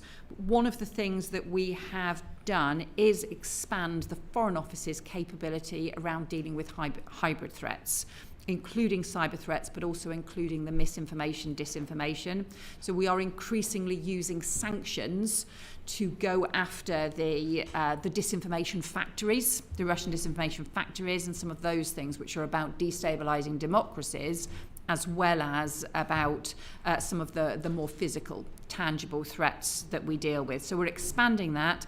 We're working with allies on making sure we've got those shared capabilities to respond as well. And then beyond that, a lot of the thinking in terms of the strategy is, of course, linked in with the response and the support for Ukraine, and how we seek to bring the Ukraine conflict to a just and lasting peace that the Ukrainians want. And you yesterday announced another package of sanctions, Yes. including specifically aimed at those responsible for cyber attacks and disinformation. But in other countries, you mentioned Poland and particularly the Baltic states, they are raising awareness of their citizens that they are facing an actual threat. Do you not think that we need to do more to make British citizens aware of the scale of the threat that is now posed to the whole of Europe? So I think this is a really good point, and it's something that I've been reflecting on, because what is really striking in Poland is how much they feel the sense of the sort of sense of a society-wide sense of needing to ensure their strength and resilience and their defences against the threat from Russia. That is also very clearly the case in Scandinavian countries, in places like Finland and Sweden. Again, some of this is about history, because obviously it's a key issue for the Baltic states as well. Whereas for the UK, on the far side of Europe, it can feel a little bit more distant as well. And yet, when you have those cyber threats, when you have those hybrid threats, they can actually be very immediate. So I do think that this is something that we are going to have to debate far more. I think it's going to need to be part of a public debate as we continue to need to increase defence investments, for example. It's going to have to be much more part of our public debate than I think it has been for a long time. We probably, all of us, just assumed that, we had a peace dividend after the Cold War. And actually, I think people took that peace dividend for granted for much longer than collectively that we should have done, because after Crimea, all the signs were there and we needed collectively to respond. So I think we are going to have to debate this a lot more. And you referenced the work that the committee has done on disinformation, and you identified that, I think, in your Chatham House piece as being one of the significant threats. Now, this committee visited the French Centre, which counters disinformation, Viginum. We've talked to other countries, all of whom have their own capacity for countering, but this country doesn't have a national centre for countering disinformation. Will we establish one? I think that's one of the committee's recommendations that probably has cross-government implications, because there are 7 ministers responsible for disinformation in this country, which means that nobody's responsible for disinformation. I think you make a fair point. We provided, I think, very effective help to Moldova when, in terms of exposing and countering disinformation. There is specific work that we do now in the Foreign Office, which is about being able to identify where you've got the those effectively industrial disinformation efforts, and to be able to expose them and to be able to sanction them. So that, I think, is our part in this response to disinformation, is to be able to identify, to expose and to sanction. You're right, look, there are other aspects to this, but our focus is on the effectively the foreign instigated industrial scale disinformation. If it's an argument, look, we all have strong tradition of free speech in this country. People can say things that are wrong in this country, but there's a difference between that sort of freedom of speech debate or people saying things that are wrong, and that is part of our normal democratic arguments and debates. There's a difference, however, when you've got foreign-funded industrial-scale disinformation, and that has been our focus. Indeed, and I just want to take you back to what you said right at the start, which is AI. I've seen recently evidence about how Russia is successfully poisoning or grooming, whatever word you like to use, large language models, so that they become a vehicle for disseminating Russian disinformation. Now, is that something which you are concerned about, and are you talking to the platforms about what they can do to stop that happening? Yeah, this is something I am very worried about. It's something that obviously DCIT is engaged with, that the Ministry of Defence is engaged with, that the Home Office is engaged with, as well as the Foreign Office. There's masses of opportunities on AI, and that includes, for our defence capabilities, huge opportunities in terms of the use of AI, and also partnerships and huge opportunities in terms of our economic growth as well. But the point that I made in the essays, it seems to me that this is analogous to the debates 70 years ago around nuclear safety. Because at that time, look, you have nuclear capability, you have abilities to use this as part of nuclear energy and for nuclear power in ways that are safe, but also huge threats and risks, particularly if malign actors or terrorists or extremists can get hold of nuclear material. As a result of that, we developed the international agreement, effectively international consensus around standards, around guardrails and so on. And look, some of what drove that was everybody's understanding of the toxic threat because of the experience of Hiroshima, and recognising therefore what would happen if that capability reached the wrong hands.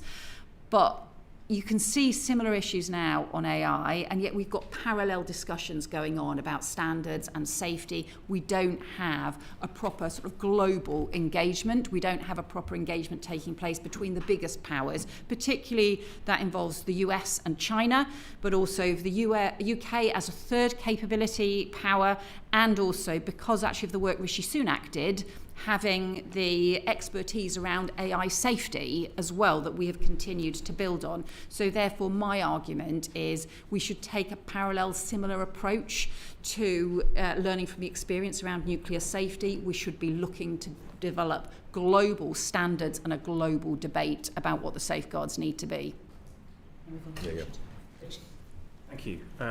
Foreign Secretary, you said a moment ago, you made a distinction between the hybrid threats and physical, tangible threats. And I'm not asking you to speak about information that is classified and that you cannot speak about, but I'm curious about the Prime Minister who said on the 5th of June, it is our intelligence assessment and the assessment of our other countries in NATO that there could be an attack by Russia on NATO as soon as 2030. Are you able to at least sort of say whether he was talking about some of these hybrid attacks of the sort that, frankly, some are already with us, or whether he was talking about the physical, kinetic, tangible attacks? I think NATO increasingly has to assess all those kinds of threats, including physical threats and also including the hybrid threats, including cyber threats and so on as well. And so we have expanded some of the capability and some of the discussions across NATO countries on some of those cyber and hybrid threats as well. But look, I think one of the issues that people are concerned about is that Russia has the capability to escalate when they are under pressure. And the Putin has the capability and the risk of escalation when he is under pressure, effectively a kind of desperate lashing out, and also of looking to find diversion tactics as well, given the scale of their war economy that they have built up. If we are to reach the point where we reach a peace agreement for Ukraine, there is still a risk that Putin's response to that might be to then launch forays elsewhere, including risks to NATO countries as well. So I think what they are effectively then trying to identify is that there are risks from Russia to NATO countries. NATO is a defensive alliance. We have to ensure we have strong enough deterrence in place to prevent Putin thinking there are easy hits against NATO countries that there will be no response or that he will be able to get away with. And so I think that is the point that the Prime Minister was making. It is one of the reasons why Poland is strengthening their physical border in order to have the deterrence against that kind of threat. Hello. Thank you very much. To Sudan. Yes. I've got a couple of questions, which really also illustrate the point we were making earlier about cuts within the FCDO, and in particular the cuts to the atrocity prevention team, which is needed now more than ever. But I've got specific questions. So you know the situation in Sudan. It's about 25 million people are suffering severe hunger. The civilian death toll estimates range from 150,000 to 400,000. A UN fact-finding mission said that the crimes committed in and around El Fasher in North Darfur bear the defining characteristics of a genocide. 11 million people are internally displaced. I've got two specific questions about the Sudan conflict. The first one is about gold. So the conflict is fueled by profits from the country's gold trade. A lot is smuggled out, but a lot benefits belligerents on both sides, alongside support from international backers with strategic interests in Sudan. They are managing to fuel this conflict, to keep it going. Yesterday, the EU announced a ban on the purchase, import, or transfer of gold originating in Sudan. This would have been even more powerful if, alongside that, the UK could have done the same, could have announced it on the same day, adding to the weight of that. Have you received advice on the banning the purchase, import, or transfer of gold? And what's your view on this? And will the UK be doing the same? So we've been looking directly at this, and specifically about gold and also some of the other underpinning illicit finance issues, and we have parallel work underway. We've had with some of our work with the EU, because simply just making sure that we've got all of the work in place, the different systems. There have been times where they have moved slightly ahead of us on this. There have been times when we have moved slightly ahead of them.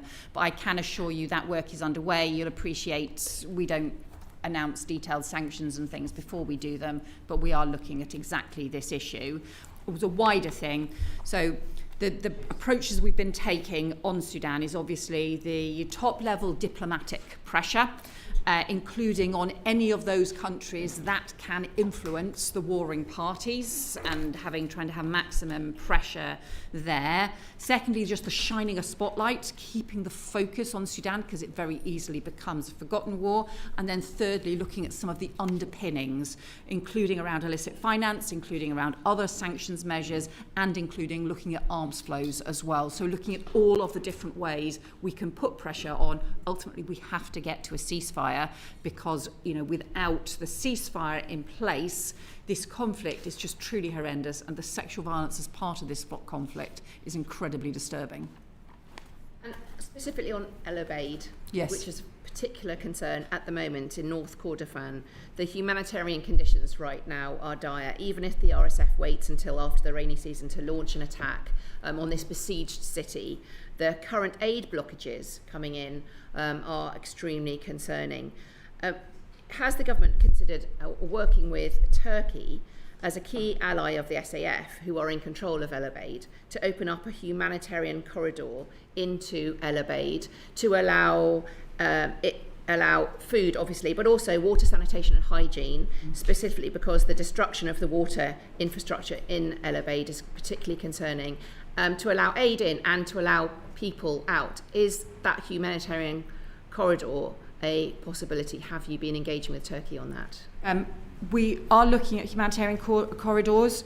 We are keen to see those, and we're also keen to keep the pressure on both the RSF and the SAF in terms of the humanitarian corridors in, because whilst most of our pressure has been about any route in to halt the RSF attack on El Obeid, just as we saw the atrocities for El Fasher, what we have also been seeking to do is to keep pressure on the SAF as well, because we need both sides to sign up to a ceasefire and both sides to agree to humanitarian routes in, because both sides have been restricting humanitarian aid as well.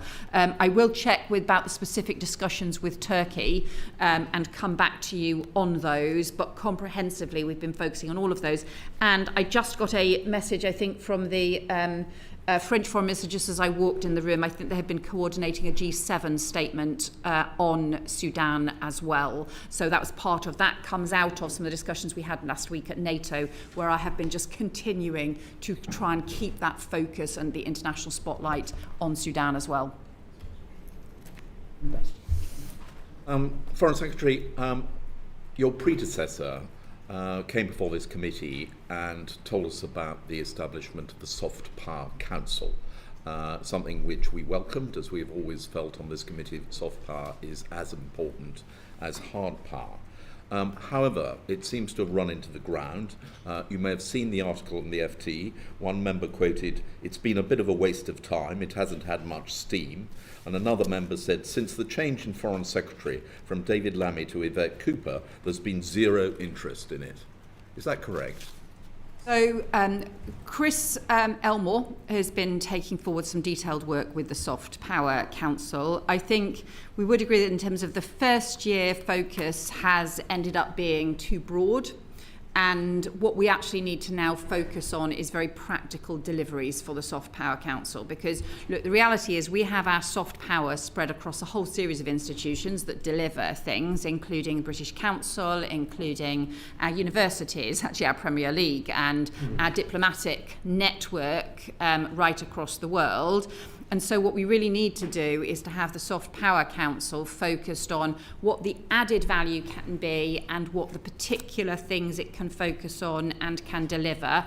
And so that is what Chris has now been doing, is now starting to work with them in more detail on some actually specific projects, specific things that they can focus on and deliver. Part of the reason for the disappointment is, I think, the fact that you haven't actually been to a meeting of the Soft Power Council. Are you intending to go to one? Yes, they've had two meetings since I was appointed. The first, unfortunately, that I was due to go to was at the time, I think it was the time the Iran conflict broke out. The second one has been more recently, that Chris has had the more focused, detailed discussions with them on, right, let's try and refocus around some tangible outcomes. But I'm sure I will do so. And another area in which Britain took a lead, very much to our welcome by this committee, was the taking back of the chair of the Media Freedom Coalition. However, since that happened, all we've seen actually is a withdrawal of support for independent media organisations as a result of the cuts in the Foreign Office budget. So what are we actually doing to champion media freedom? We are part of that coalition and we are co-chair, as you've rightly said, with Finland. And it's why we have also raised the issues around, and it's why it's been part of our concern, for example, that we do not have journalists able to get into somewhere like Gaza and able to provide reporting there as well. But the actual actions that the UK could be taking, and the high-level panel made a number of recommendations, such as giving greater consular support, giving emergency visas to journalists who are under pressure, imposing sanctions targeted on people who are repressing journalism. None of those things have happened. And as I say, we are seeing media freedom in decline across the world, and yet we are withdrawing our support rather than increasing it. So I think if by withdrawing our support you mean in terms of, look, the whole of the FCDO is having to be a sharper focus and also to not have as many staff as we had 10 years ago, as many staff as we have now compared to 10 years ago. Well, we have seen the expansion. That is the case across every area. That doesn't mean to say that we are reducing the focus in terms of things that we do. And we have raised on diplomatic cases, there are cases where we have raised with individual countries, diplomatic cases around journalists for exactly that reason. Okay, and just to flag one particular case, Jimmy Ly's had a lot of attention and we have rightly put a lot of pressure on, but are you aware of the case of the Georgian journalist who is, I believe, at risk of losing her sight?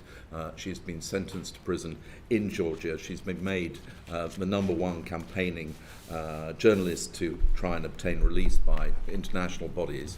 Are we going to use every pressure that we can to try and ensure that she is released and not subjected to the political imprisonment which she is currently undergoing? Let me write to you on that case because I don't know, for example, what points our consular minister may have pursued on that. On Jimmy Lai, just to update you, I did raise this again directly as part of my visit to China, and I raised that specifically with the foreign minister. Just for your officials, if they could write that, if you could write that, would be very helpful. Her name is Mzia Amaglobeli. Thanks. Can we thank Mr Elmore for his work to fix the British Council's financial situation?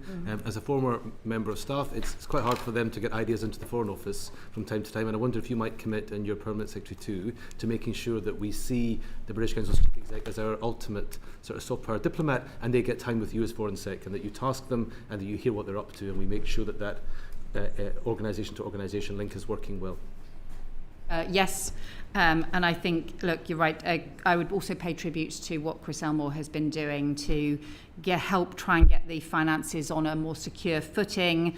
We have increased the grant in aid funding for the British Council, and we've also almost concluded the process of restructuring their loan as well. Thank you. Thank you very much. Thanks, Chair. When will a new permanent Undersecretary be appointed? That process is underway at the moment, so we are part way through the process. We've had the applications. We are it is in process. Okay. So when will we have a new permanent Undersecretary? So look, I think we will take the decision as swiftly as possible once the final interviews are concluded. In terms of how long it then takes for the individual to then take up post will partly depend on what post they are currently doing and what that transition will be.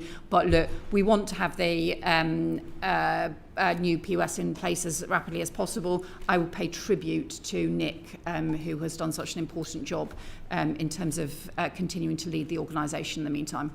Thank you. When will the department publish the delayed strategic workforce plan? So the workforce plan for the UK basically is reflected in our new structure and the job descriptions that was laid out underpinning that structure. But we don't have that. Well, I'm happy to. Let me see what information we can give you more information on that structure. But the wider point is the strategic workforce plan in terms of what capabilities that we need for the whole organisation. We do need to do some more work on that, and I've asked our Chief Operating Officer to progress that work, and hopefully we'll get something in the early autumn on that. You suggested earlier on in this session that you paused the restructuring programme. Did I misunderstand that? That's ongoing? No, we've not paused the restructuring programme. Okay, so obviously Sir Ollie was responsible for delivering what is a large-scale restructuring and loss of headcount. Do you now have responsibility for that? And Foreign Secretary, do you have political oversight over that? What does that process look like at the moment with the loss of Sir Ollie? So yes, we do have oversight of it.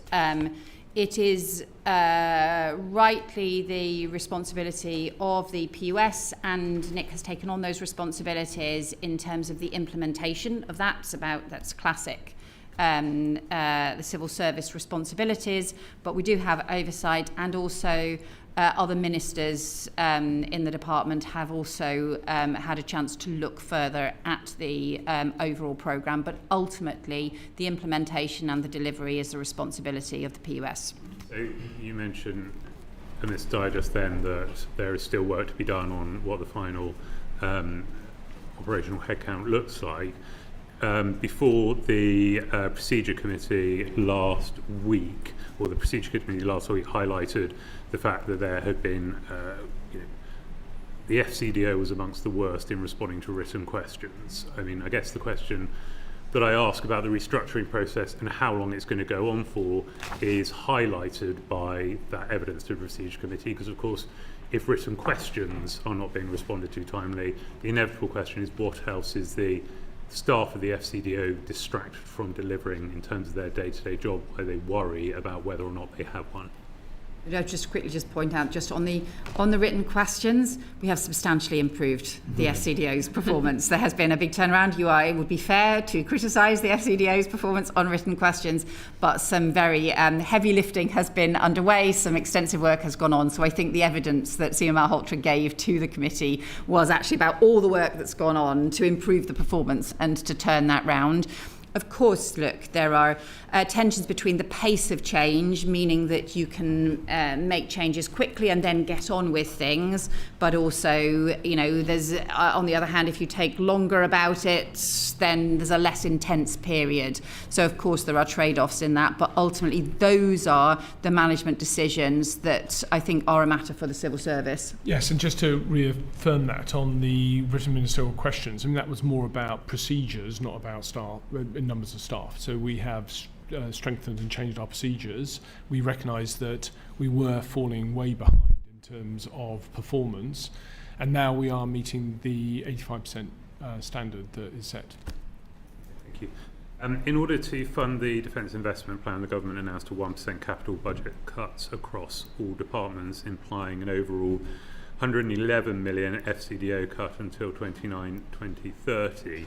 So what are you having to cut?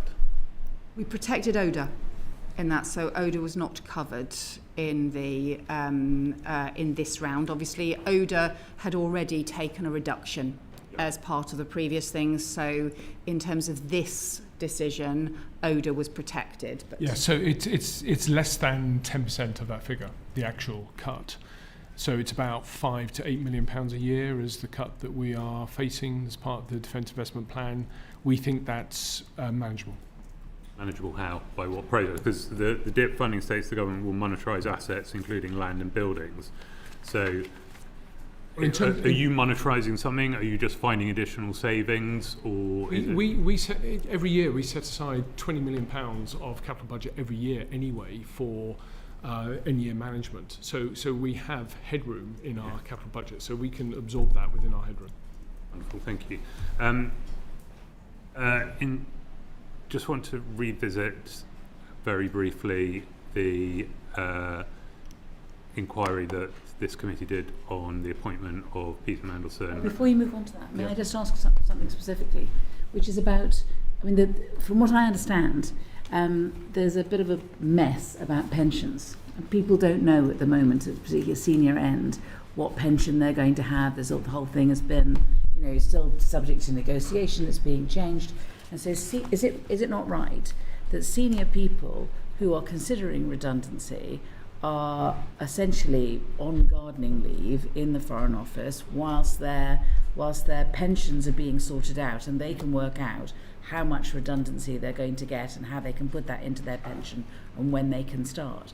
So there's these major changes going on. People are trying to make kind of overall decisions, but they can't because of the mess that the pensions are in.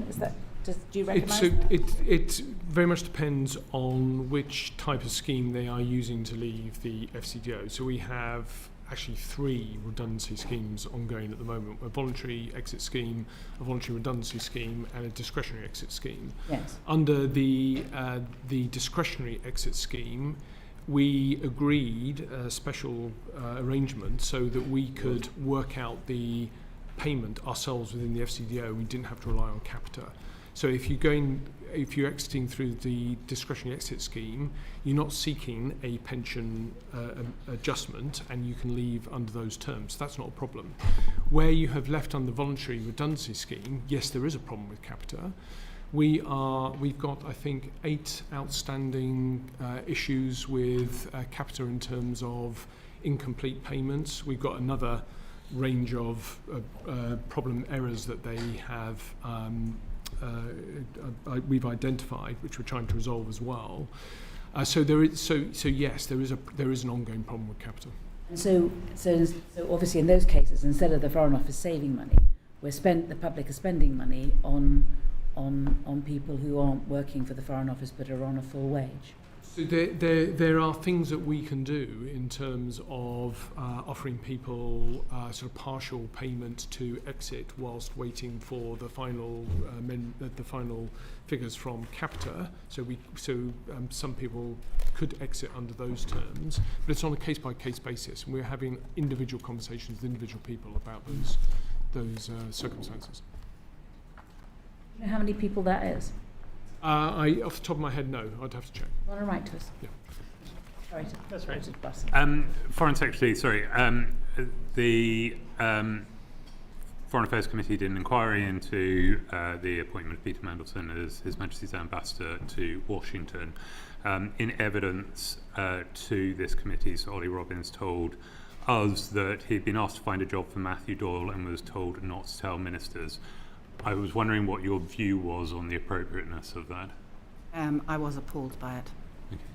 Thank you. Have you taken any steps to ensure that such circumstances can't happen again? I think everybody in the Foreign Office is very clear of my view on this.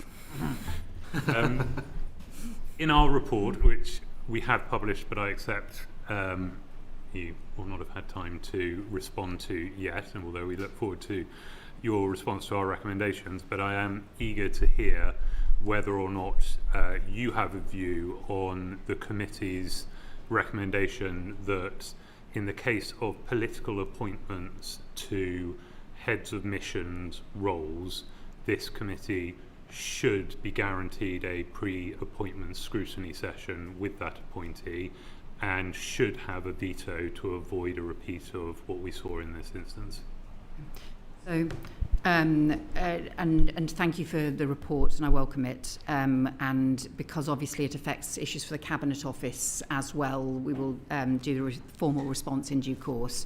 I think we would not I don't think it would be right to have a veto for the committee. There's lots of appointments that select committees have scrutiny over, where they make recommendations, including some very transparent recommendations and reports, but do not have a veto, because ultimately the government has to take responsibility rather than have a cross-party committee take the final judgment. I don't think that would be right in terms of an appointment, and there's lots of areas where that is the case. I do think you have made a very strong case for having better scrutiny. Ultimately, because those political appointments, and there aren't very many of them, but where they take place, they are ultimately tend to be prime ministerial appointments, not always, but they tend to be prime ministerial political appointments. Ultimately, I think the new Prime Minister would have to take the final view. All I would say in terms of my view, having looked at the points that you have made and that you have raised with me previously, and also having been a Select Committee Chair, I have a lot of sympathy with the point that you make about the need for scrutiny. Thank you. And just one final one, if I can indulge. That's right, and then I have one Chair. from Uma and one from John and one from Alan, and that's it. That's it, okay. I'm just interested to know whether or not you have had any conversations with the incoming Prime Minister about the EU reset, about changing or being more flexible on the so-called red lines, about increasing the ambition of our negotiations with the EU and closer relations. I have had a brief conversation with Andy Burnham about Europe and our relationship with Europe, but I think I have not had a detailed discussion with him about the reset, because obviously we know that the reset discussion, or the summit, is delayed until the autumn, and that will be for him to set out. I know he has written an article, for example, which was referred to some of these issues. I have also had more detailed conversations with him about some of the ongoing issues that we've been dealing with, including I spoke to him before the NATO summit, for example, and that's why I could say very clearly that in terms of that commitment to Ukraine, to NATO, those remain 100% strong commitments and the strong views of the incoming Prime Minister. You don't get a sense that there will be a change of approach in terms of the EU reset with the change of administration? I think that's not my sense of it, any issues that have been raised with me. I know that there's a lot of work that has been ongoing, but I don't think it would be right for me to preempt an incoming Prime Minister. Thank you, Chair. I have two short questions on Sri Lanka. Foreign Secretary, last summer I asked your predecessor about horrific mass graves uncovered in Chemini in the northern province of Sri Lanka. Since then, nearly over 400 bodies have been excavated and recovered, including those of children and babies. Families of the disappeared and Tamil civil society organisations have repeatedly called for excavations to be placed under international monitoring, citing the repeated failure of Sri Lanka's domestic mechanisms. The UK is a world leader on issues to do with mass graves. My team and I have met with Bournemouth University, who've done extensive work on developing a comprehensive human rights framework for mass grave protection, investigation and engagement. It's called the Bournemouth Protocol. It highlights the need for identification of protection of a chain of custody in evidence collection for future accountability. Would the Foreign Office, would the FCDO consider working with Bournemouth University on that Bournemouth Protocol and support the DNA identification involving affected families, working with our international partners? I will certainly look at that Bournemouth University work. I'm not aware of the details of it. I can also tell you that at the end of May, I did meet with the Sri Lankan Prime Minister, with Minister Malhotra as well, and we did explicitly discuss the issues around the investigations of historic abuses, the importance of delivering justice for victims and their families as well. So we did discuss that and the importance of that. Thank you. I want to ask you on humanitarian workers. 20 years ago, in August 2006, 17 members of Action Against Hunger were executed in their office in Muthur in Sri Lanka. They were clearly identified as humanitarian workers via their clothing. There's compelling evidence pointing to the likely responsibility of Sri Lankan security forces. The UN High Commission for Human Rights and the Sri Lankan Monitoring Mission and other NGOs have concluded that the massacre was also subject to attempts of concealment by the authorities. The absence of justice for the families of these aid workers and the impact on aid workers around the world and conflict zones around the world is being met with impunity. Can I ask whether your department have raised this specific case with the Sri Lankan government? And if not, would you join Action Against Hunger in their calls to ask for justice here? I don't know whether we have raised that individual case, and let me check, because obviously we have the diplomatic engagement at every level, so let me get back to you on that. We certainly raised the broader issues around the need for accountability for the detailed investigations, because it becomes part of effectively a truth and reconciliation process. That is critical, but I will follow up on that individual case. Thank you. Thank you. As a Scottish MP, I'm very proud we have an FCDO outpost in East Kilbride, but there is some concern there about the restructure, and particular concern about the timing of the announcement of jobs or job cuts during Scottish and English school summer holidays. Unions are also concerned to say that we may not be following Cabinet Office redundancy principles. Can I just ask, maybe it's for the Permanent Secretary, are you following Cabinet Office redundancy principles? What's your commitment to East Kilbride? What will the footprint look like? And when will you communicate those decisions to staff there? My HR team are very clear that, to their mind, they are following closely the Cabinet Office protocols and principles. On East Kilbride, look, we've got an enduring commitment to Scotland, we've got an enduring commitment to East Kilbride. I have made a personal effort of mine during this restructuring to make sure that the job applications that have been put in are very clearly not saying London-only jobs, so that we're opening up the jobs throughout the whole of the network so people could do the jobs anywhere. And once the restructuring is over and people are in jobs, we're going to come back to this question of what are the long-term roles that we could put up into Scotland. So we will come back to that after the restructuring. Thank you very much. Thank you, Chair. Finally, 18 months ago, I raised with the then Permanent Secretary the issue of the children of UK diplomats who are posted overseas being unable to access the student loan system. Sir Ollie Robbins said that although only a small number were affected, he recognised it was causing huge distress, and in his words, it must be sorted out. 2 weeks ago, I met a diplomat on an overseas posting who told me that it was still a huge problem and that it hadn't been sorted out. Can you say if action is being taken to resolve this? Let me just say I feel very strongly about this. I think this is totally unfair on our diplomats who work for the United Kingdom, and they serve abroad in order to support all of us, and they do a job on behalf of all of us, and their children should be treated fairly in exactly the same way in the university system. So I feel very strongly about this. There have been different legal discussions about the frameworks and things across government, but my position remains very strong that they should be treated in the same way and fairly as other people, as if they had been doing a posting here in the UK. They could just as easily have been working in the Foreign Office in King's Charles Street, or they could have been working in any of our embassies across the world.